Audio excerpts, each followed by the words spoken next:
Welcome to Les Bushiest of Babies. Before we get started, we'd like to provide a content warning. This podcast does discuss content regarding mental health and sexual experiences that may be difficult for some listeners. Hey Roxette, how are you? Rachel. Woo, I'm feeling energetic today. Me too. Honestly, I'm excited. I mean, I say excited, and literally I've done this for every YouTube video in the past 7 years, and now I'm doing it for every podcast episode, saying I'm so excited for this episode, but I am. It's so fun to film, and we have some great guests, some great topics to talk about today. Today is a great ass fucking day. A great ass day. Also, I'm so GAD. excited. I'm so excited for eating Serafina later. I love pasta. Gosh, I've never had it. This is my first time. It's so good. Oh my god. The Nutella. We have to get the Nutella dessert. Wait, I told you about this? How do you know? You were like, we should. Yeah, you told me about it last time, but we never got to try it. Yes. Okay, you're gonna love it. Yeah. This is like the perfect dessert for you. She's a dessert gal, if you guys don't know already. Yeah. What song are you thinking about? You have to guess, because it's one that we both had stuck in our heads yesterday. I know it's from the Shrek movie. I can't remember.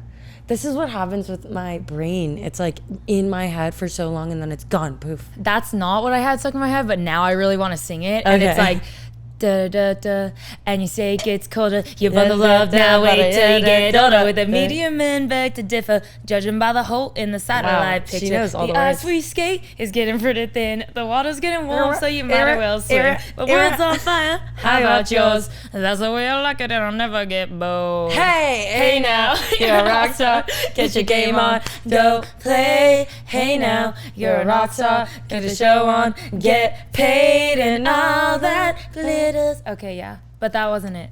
You really knew all the words. Good for you. I love that song. Honestly, it's iconic. It's so good. It's an iconic ass little track. I don't think you're gonna get this one. It just popped into my brain as we were getting ready. Back in black, I hit the sag, and I cut loose from the noose. Oh, that's what the word is. I make up words, I'm realizing. Me too. I do that too. I think because, did your parents listen? What was your parents' music of choice? A lot of In Excess growing up. Ooh, mine was AC/DC, Journey, Queen. But then I was so young that I didn't know what a lot of these words meant, so I would make them up. And I feel like we're the same. Yes. Yeah, we both did that.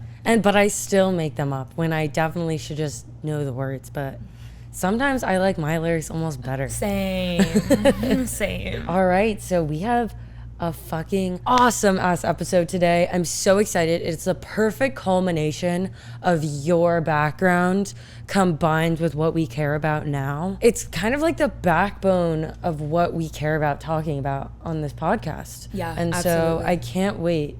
We have two amazing guests joining us today. Morgan from Surreal Skincare and Alec Sutherland from We Are Fluide. Yeah, I feel like this is going to be such a beautiful episode because, like Rachel said, it is combining a little bit of my background with where we're at now and what we are very passionate about. Yes. Morgan, we actually met as we were walking through West Village. We stumbled upon her incredible skincare store. And it's just a beautiful space that's so creative. There's a lot of art that really drew us in, and we found her skincare that she literally creates from 0 to 100, and she has the best energy. So I'm really excited to have her on. Yeah. And we have Alec.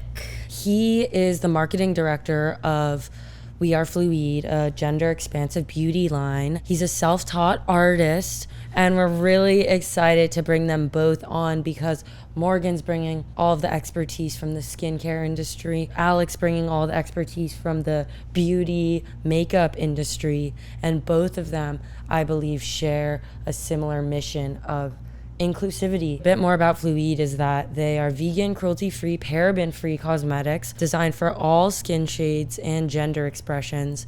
They really focus on amplifying the voices of gender non-conforming communities, and it's based in Brooklyn, one of the first queer-owned beauty brands. And just as a bit of historical background, obviously we love a good history moment. The whole makeup and skincare beauty industry in the US for a long period of time, the past 50 to 100 years, have been focused on marketing only towards women, specifically white women. Yeah, absolutely. I think we've seen such a influx of, like, you know, Rihanna with Fenty was really one of the first current mainstream brands that came out with a splash of inclusive shade ranges with not only light to dark, but also undertones, which hadn't been represented in many ways before. So also MAC and NARS, I will say, are two brands that have always been very inclusive when it comes to shade ranges. And that's why they've been, you know, integral in the drag makeup community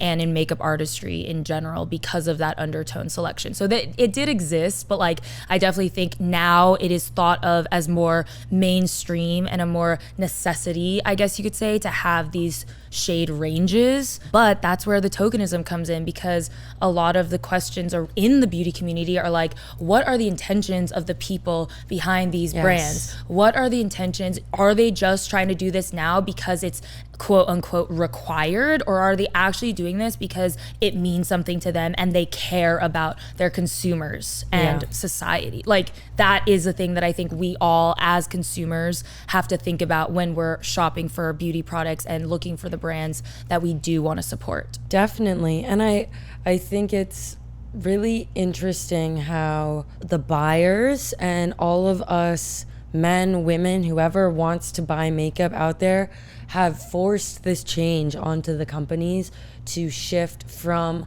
more of a tokenistic culture to real inclusivity.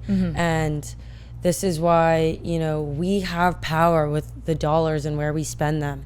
And so it's awesome that we're bringing on two people today who are at the forefront of running a small business that really walks the walk. They don't just talk the talk. Exactly. And we really want to promote both of them, because we all can lead with our money, and making these smaller businesses drive the change in the industry. Yeah, absolutely. And we love a good high quality product with a purpose driven mission. I mean, that's what it's all about. And these products are incredible. So just forewarning, you guys are going to love them if you try them and want to support. Also, I wanted to call out that we will be doing a greater deep dive into the history of makeup in a later episode. Yeah. So this was just kind of a tidbit history, but we're really excited to do like a full historical deep dive into that soon. Yes. Amazing. Can't wait to bring them on. Let's do it. I'm so excited to start this episode today. We've been talking about it for such a long time, about how we wanted to integrate the beauty industry with some of our core tenets that we've had on the show when it comes to gender identity, gender nonconformity, and self-expression, and empowering the voices of our amazing community around us. So we're really excited to have both of you on today. Thanks for taking the time to join us. Thank you for having us. Yeah. Thank you. So our beautiful guest today, we have Miss Morgan joining us, the founder, scientist, artist, and just overall incredible human being. She has grown her passions of physics and chemistry into a full-blown, incredibly effective skincare line, which we love. Wow, thank you. That's a good intro. We love you, girl. We love you. We also have Alec, who is the marketing director of the gender expansive beauty line We Are Fluide. Also an amazing self-taught artist, notably in photography, modeling, balletic dance, and as a musician. He does it all, and I need to come see you perform soon. Yes, please do. Thank you for having me. Yeah. Why don't we all go around and do pronouns, and we want to hear more about both of your stories and how you got involved in the beauty space. My name's Rachel. I go by she, her. Roxette, I go by she, her. I am Morgan, also she, her. Mm-hmm. And I am Alec Sutherland, and I use any and all pronouns said with respect. Woohoo! Love that. So, Morgan, do you want to tell us a little more about yourself and how you got involved in the beauty industry? Completely kind of by accident, actually. I never really took care of my skin that much, and I think that after I came out, I started trying on, different makeup looks and different things and stuff, and being out more publicly. and I very quickly realized that I was a horrible makeup artist. And so it was really, it was tough for me. And so I think that I started taking care of my skin. And I think that as time went on, I was an independent artist, and you know, I couldn't afford to keep buying crazy skincare. And everything was very expensive. I didn't have the money to experiment, or even if I did find something, I couldn't even stick with it. Yeah. So I started making my own stuff, and I started doing research about why this works, why that works, and it just kind of went crazy from there, because I would make little batches of things, and it sucked. It was horrible. And I would go out to I used to dance a lot in Bushwick, and you know, there's like just fun little parties late night, and everyone's very accepting of whatever you would bring to it. So they were all trying my stuff, and they loved it. And so, you know, of course, you know, at 3 a.m, they're gonna love it. So, anyway, it's kind of lit a little bit of a fire under my ass, and I started making more of it. I started seeing changes in my skin, and yeah, it just kind of took off. And I think it was also a lot of people supported me early on. I had a few influencer type people that would, you know, gave me some, you know, sent me some people to send packages to, and I didn't know. I just would take the thing and stick it in the box and send it. There was no note, there was no, so anyway, so it's evolved a lot since then. Yeah. I love that. I love your origin story. It sounds so cosmic. Like, it is, yeah. And it's kind of crazy, because all my passions that I've had in life, from making art to, you know, doing digital design to you know, to making little potions and things and extracting stuff, all of that came together in this like kind of crazy perfect storm, where I got to kind of do all these little things that I love. And I don't know, it's a very representative company of like who I am. that's so special. That's so cool. What about you, Alec? My background is traditionally in retail. So I've worked in retail since I was 16 years old. My mom owned a boutique when I was in high school. And I really liked watching the haute couture shows, which of course was the combination of fashion and incredible makeup, and was always involved in performing arts, whether that was classical music or musical theater. And then when I graduated from college, I had a few different jobs in consulting and realized that I wanted to kind of venture out beyond what I had been doing. And so I found myself in New York and met Laura Kraber, who is the CEO and co-founder of We Are Fluide, which is a gender expansive beauty line based out of Brooklyn. And it was really serendipitous. I was actually doing some creative consulting with the Boston Museum of Fine Arts on a gender neutral art exhibit that focused on gender neutral clothing throughout history. Wow. And they were sponsoring the event, and they were sold at the launch party back 4 years ago now.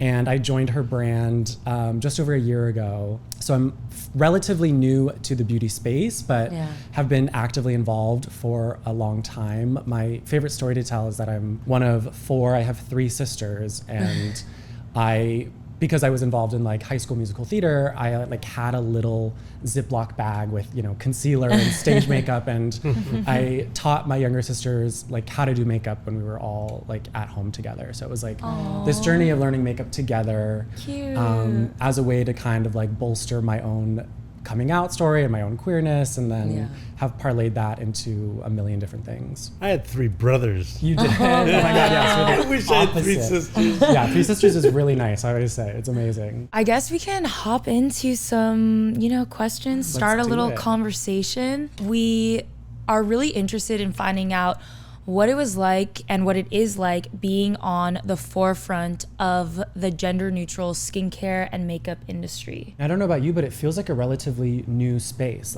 5-6 years ago, when you probably founded the company, there was really nothing. There was Milk Makeup, which had just started putting boys in their campaigns, cisgender men in campaigns, and that was revolutionary. I remember being in college and seeing that, but it's exploded since, and I think it's gained a lot of traction through identity marketing, demographics, right? And for a lot of people, at these big consumer brands, it's just another identity to market to. But being at these small companies is really powerful because you do feel like you're enacting change. Or our tagline is, by the community, for the community, make up the rules.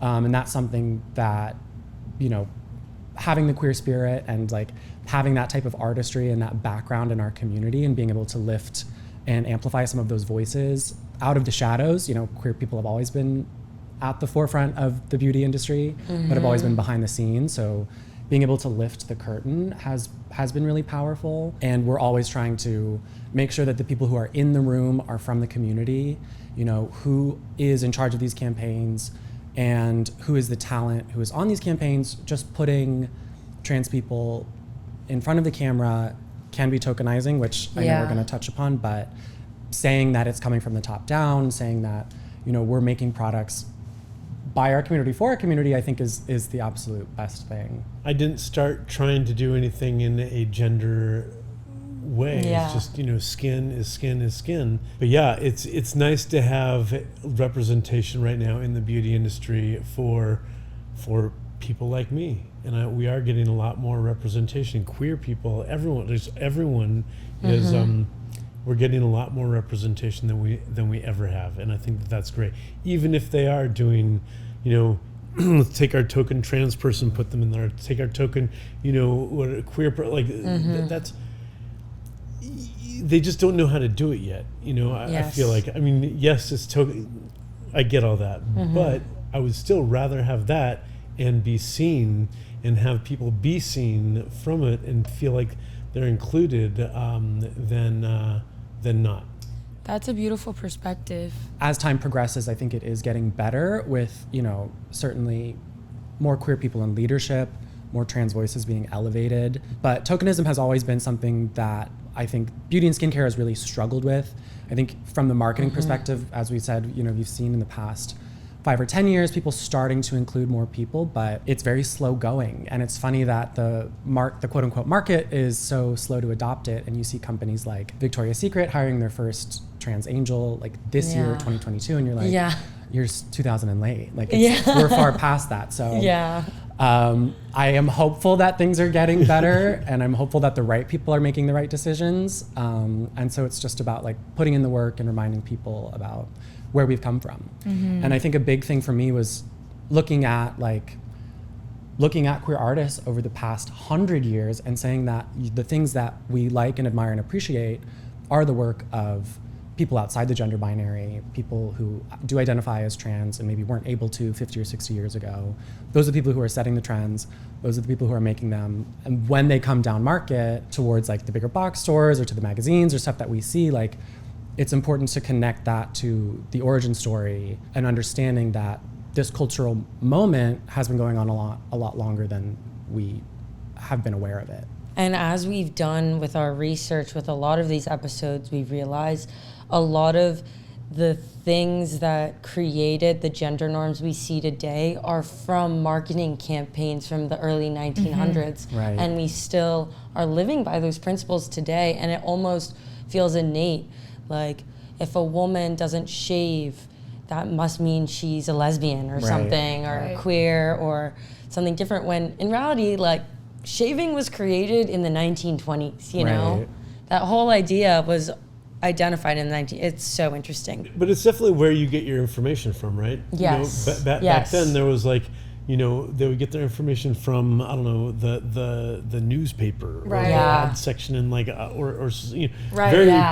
very slow moving, primitive kind of, ways. You didn't know if it was true or false. Right. You're like, well, maybe I'll do that, And so everyone's kind of living in the back of their head of like, is that right? Is that wrong? But now, there's so much data out there. You see so many different people. You see every side of the spectrum doing everything. And I feel like you realize there's so many more people out there that are so much more diverse than your little world. Yes. That a lot of those old things are breaking down because people are realizing it's just a cultural thing from a long time ago. Yeah.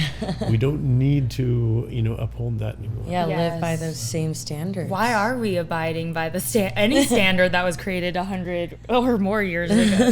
Huge double standards, which Rachel and I have discussed, but I'm fascinated by the fact that, the band Kiss is known for their makeup and they're not seen as anything less than 100% masculine. Yeah. Or football players are allowed to have really long hair and be seen as really, really masculine. Yeah. But if you are slightly outside the gender binary, you are considered abnormal. Elvis wore eyeliner throughout his career, and he's never, Right. And what about hair bands? What about hair bands? What about these things? Like, these subcultures change and shift, and you're like, wait, that's not fair. Yeah. Like, when I grow my hair out, people perceive me a certain way, but if you're jacked and you have muscles, you're seen differently. If you all these things are so fascinating and can be awful and can be complex. This is a random off-the-cuff question, but based on this conversation, how do you feel about when man buns became trendy? Sensitive topic. I've never minded the man bun. As a matter of fact, I see men with buns, and there's a piece of me that before I came out, I was like, wow, they could grow their hair long and like do something with it that wasn't, I don't know, that was, I guess, sort of acceptable, but kind of like a little bit kind of nuevo. What was that? Metrosexual? Right? Oh my god! Right. My favorite is homoflexible or heteroflexible. I'm a little heteroflexible. Heteroflexible.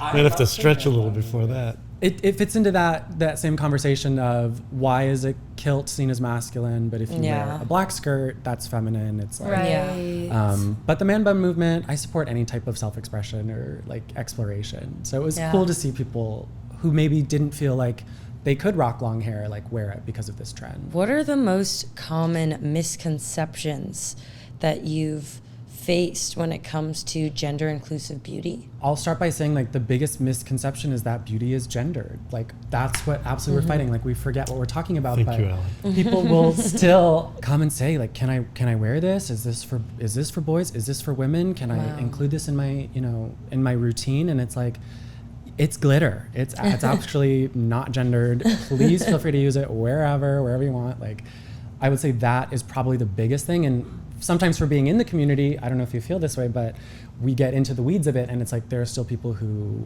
would never get a clear coat of nail polish, and it's like, okay, we need to get these people over to our side. Or buffed or whatever it is. It's like be none seen of this in a nail salon. None of this should be gendered, I would say, is probably the biggest cross that we carry. I think when the discussion on gender ends, we've won. In the work we do at Fluide Beauty, we're constantly answering the question, like, why does there need to be a company for, people of color, for trans people? Why can't you people shop at Sephora? Why can't you shop anywhere else? And so I feel like that question, again, is born out of, like, misconception or just a sort of myopic viewpoint of, like, a very maybe white gaze or not having the full breadth of experience. And I think that one is always tough to face, and it's a good launching point for explaining, like, why the brand is the way that the brand is, or how the industry actually is if you're not, like, a white, cis, able-bodied consumer of beauty products. Yeah, it definitely comes down to visibility. I feel like people come in, they find out that it's a trans-owned business. They're like, oh, I want to go support that. Right. They'll go out of their way to come and support that. And it's amazing. And I'm like, oh, you don't have to do that. And I'm like, but so many people have, and that's why I'm here today, is because so many people have supported and propagated that, and people see my face and like, okay, that's a trans person. There's a real trans person that's not put up there, as a token by some company, that they actually did that. They're not like paid or they're doing their thing. I can do that too. And I think that's really important to show people that we aren't these cowering little less than, people here that don't know how to live a life. Like, we are real fucking people, just like you. We just have, a few small differences. Hell yeah.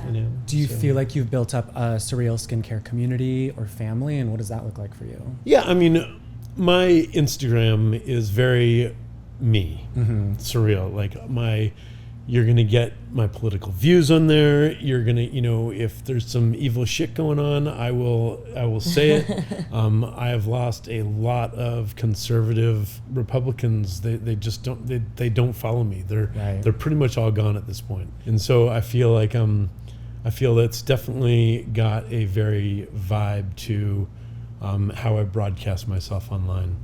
And I commend you for that, because you are your true self. And I think with like our background in social media, it's been so cool to see you show your brand like that and be your truest self and not, be something that it has a facade. And I think, it's incredible that you show up for yourself like that. Yeah, thank you.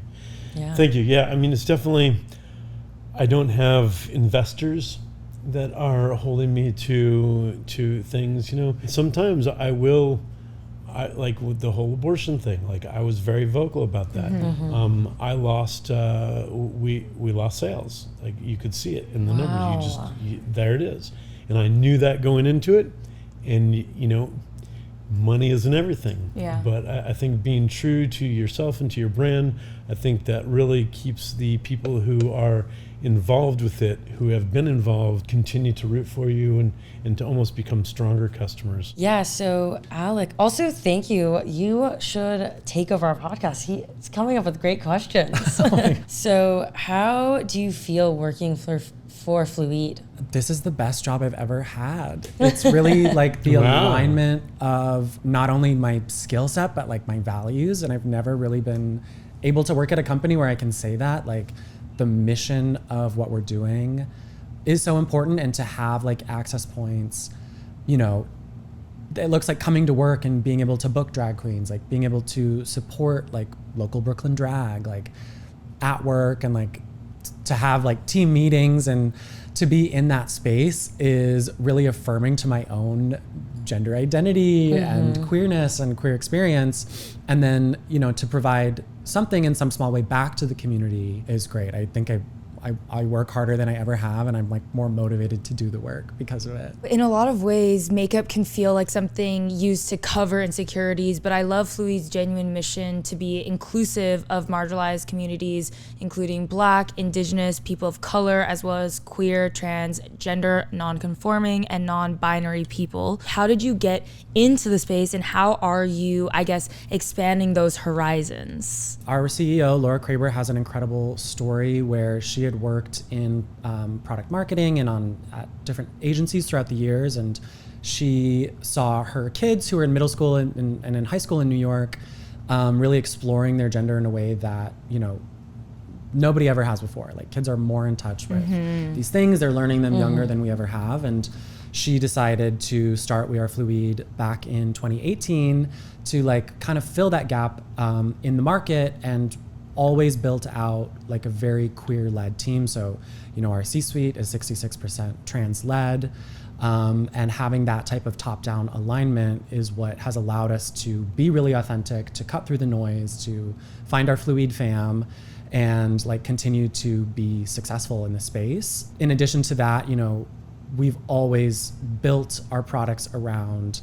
affordability for marginalized communities, skin range, are we developing products that work on every skin shade from the darkest to the lightest out there, and carrying that through as a through line for our entire brand kind of keeps us going and makes us successful. So it's like both. Like it's our secret sauce. It's a thing that we do.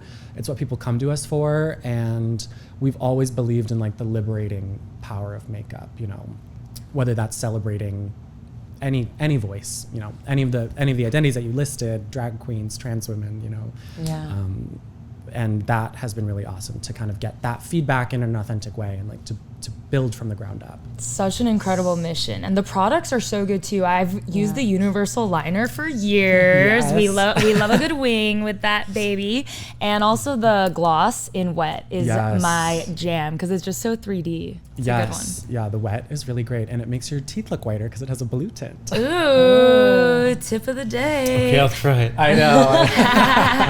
I will send you some. Yeah. What's your favorite product, Alec? My favorite product is our universal gloss. It's it has a really great consistency, and it comes in 4 shades, but you can use it as like an eyeshadow base, as a lip tint. You could put it on your cheeks, and I kind of slather it anywhere. I use it as like a body glitter. It comes in like a little pot. It's just fabulous, and I love like having that like pearlescent sheen all the time. Yeah, your eyes look amazing. Thank you. Yeah. Just a little touch. Just a little Yeah. touch. Yeah. As far as Surreal skincare, when we went into your store, you like fully sat and did a full experience with us, told us about every single product, gave us little routines. Yeah, Like yeah. it was an amazing Yeah. experience. Do you have any bits you want to tell our listeners about your process from start to finish? Because I was just personally fascinated by like the fact that you literally do the formulas, the packaging, everything in-house. And you can even have lab visits, right? Yeah. We did a little impromptu mini right. lab visit. right, yeah. We saw a little bit. Yeah, it's kind of crazy. I mean, people pop in and they get to just, they don't know what the hell they're walking into. Yeah. You know? And I go An over and amazing look at their creative skin space. and I'm getting up in their shit and judging them. and yeah, we just wash their face and take them through things. And we love the way your products are packaged. Do you want to show us the packaging Oh. and how we get a little surprise in every Yeah. bottle? I used to just take the bottle and just put it in the box and just ship it out. I didn't know anything, right? So eventually I'm like, oh well, I want to like wrap it in something. So I started wrapping it in canvas because I'm an artist and I've got a lot of canvas around. This is Acne Assassin. Love. And eventually it evolved into this, where basically you take a little string and you pull the little string down, and then you get this little piece of art, one of my pieces of art. All of Morgan's there, art. Yeah. And they're all different with each bottle. Yeah. And some lucky customers even get guest artist work at Guest artist, that's times. right, yeah. Wow. It's Yeah. incredible. Yeah, Such a so- special touch. And then they have like a little, stamp on the back of who it is and who the artist is. And, this is like a little fun drawing that I did a while ago, but that's cool, it's just Gorgeous. It's cool, right? It's funky, it's unique, I it's love it. surreal. And then even if they throw it away, hey, they got to see a piece of art, it's like, it kind of, it changes your mindset. Absolutely. So a lot of people hang them up and frame them, but Yeah. it's cheaper actually to do this than to get a box and to get the thing and to do the Right. insert and like all Yeah. that shit. And people just tear through that and just throw it away, and then it brings them no happiness. And this is a special Yeah. moment. Like it gives you a Yeah. special moment of sentimentality when you open it. Like it's Yeah. so. I I've love been it. saving all of mine. Me I'm trying to too. figure out how I can put them all or like do something with them all because they're so I special. want to let people send them all in, and I'm gonna flatten them out, and I'm gonna drive a stake through one of the corners and like bind it with like one, and you could just like have. Yeah. Ooh, cool. Very cool. Where is this place? West Village, right around the corner. Christopher, right? 89 Christopher Street. We love right in the West that. Village, right between Bleecker and 7th Ave. It's an amazing place. You have to check it out. It's so Yeah. beautiful. Like the light, the creativity, the art. You gotta check it out. What are your socials? We wanted to call those out for our listeners and viewers. Oh my gosh, Lily is obsessed with you, Morgan. Loving Miss Morgan. We're easy. We're just Surreal Skincare all over the place. Okay. There was no other Surreal Skincare before us. So, yeah. Love that. The one and only. You can follow us at Fluide Beauty on TikTok, Instagram, and Twitter. Awesome. Amazing. Cool. Thank you guys. Thank you for having Thank you this conversation. It was Yeah. incredible. Thanks for having us on. Thanks for including us. This is great. We love y'all. Thanks. Thank you so much for watching. You can find us on TikTok, Instagram, and YouTube at Bush Babies World, as well as our personal accounts at Roxetta and at Rachel Tra. And make sure to join our Discord to be an official part of the BB community. Make sure to stay up to date with everything we have going on at www.bushbabiesworld.com.